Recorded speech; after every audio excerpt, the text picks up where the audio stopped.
In this video, we show how to replace the intrusion switch in a PowerEdge M7725. Before working inside your system, read through and follow the safety guidelines to protect your system from potential damage and ensure your personal safety. For more information or support about the PowerEdge M7725, visit dell.com support.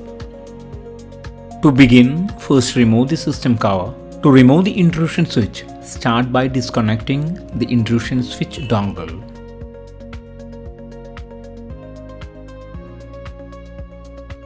Next, remove the screws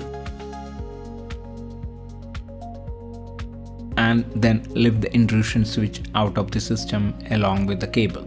To install the intrusion switch, align in its place and tighten the screws. Now reconnect the intrusion switch cable.